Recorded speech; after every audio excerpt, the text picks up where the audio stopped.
ശരി. ഞാൻ ഈയിടെ അടുത്തൊരു ഒരു പേര് പറയുന്നില്ല, ഒരു ഇതൊരു OTT പ്ലാറ്റ്ഫോമിൽ തമിഴ് പടം കണ്ടാണ്. തുടക്കത്തിലെ മോട്ടീവ് ഭയങ്കര രസമായിരുന്നു, ഒരു ഇൻ്റർവെൽ വരെ. അവസാനമായപ്പോൾ ഇവർക്ക് ഇത് എങ്ങനെയും തീർത്താൽ മതി എന്നായി. ഇത് അവസാനം ഫുൾ കൺഫ്യൂഷനിലാണ് ഈ സാധനം നിർത്തിയത്. അതും വലിയ അറിയപ്പെടുന്ന ഒരു നടൻ അഭിനയിച്ച സിനിമയാണ്. സിനിമ തുടങ്ങുന്നതിന് മുമ്പ് പക്ഷേ ഇതെല്ലാം ഒരു സോൾവ് ചെയ്തിട്ടല്ലേ നമ്മൾ തുടങ്ങുക. ചിലപ്പം സോൾവ് ചെയ്തിട്ടുണ്ടാവും ആ സമയത്ത്. ഞാൻ പറഞ്ഞല്ലോ, തുടങ്ങുമ്പോഴുള്ള പോകെ പോകെ പോകെ പോകെ പോകെ മുമ്പോട്ട് ചെയ്തുകൊണ്ടിരിക്കുകയാണ്. പോകെ പോകെ പോകെ ഉണ്ടാകുന്ന ഈ പറയുന്ന അഭിപ്രായങ്ങളും അഭിപ്രായ വ്യത്യാസങ്ങളൊക്കെയാണ് ആ റിസൾട്ടേക്ക് എത്തിക്കുന്നത്. അതിപ്പോൾ ഇത്തിരി പുളിശ്ശേരി ഉണ്ടാക്കിയാൽ ഈ പ്രശ്നമുണ്ട്. കൺഫ്യൂസ്ഡ് ആണെങ്കിൽ ആ പുളിശ്ശേരിക്ക് അതിൻ്റേതായിട്ടുള്ള സ്വാദ് വ്യത്യാസം ഉണ്ടാവും. പല പല ചേരുവകൾ ചേരുമ്പോഴാണല്ലോ. ഞാനതാ പറഞ്ഞത്, ഞാൻ വീണ്ടും പറയുന്നത് ഇതിൻ്റെ ഈ ഒരു എക്സൈറ്റ്മെൻറ്റ് നമുക്കുണ്ട്. നമുക്ക് ഒന്നും എന്ന് പറഞ്ഞാൽ കൂട്ടിയാൽ രണ്ട് തന്നെയാണ് അല്ലേ, നിലവിൽ അങ്ങനെയാണ് അല്ലേ.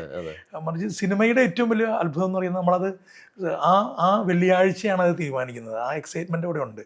അവിടെ ശ്രദ്ധിക്കേണ്ടത് ഇതാണ്, മാക്സിമം നമ്മളുടെ കൺവിക്ഷൻ എന്ന് പറയുന്ന സംഭവമുള്ളൂ. അപ്പോൾ ആരൊക്കെ ചേരുന്നോ ഒരു കൂട്ടായ പ്രവർത്തനം, നമ്മുടെ കൺവിക്ഷൻ അത് ആ പ്രോസസ്സിൻ്റെ സമയം, ആ പ്രോസസ്സിങ് സമയത്തെങ്കിലും അതിൽ ഒരു ഐകരൂപ്യം ഉണ്ടാവൽ വളരെ പ്രധാനമാണ്. അത് അത്രയും മാത്രമേ നമുക്ക് പറയാൻ പറ്റുന്നുള്ളൂ.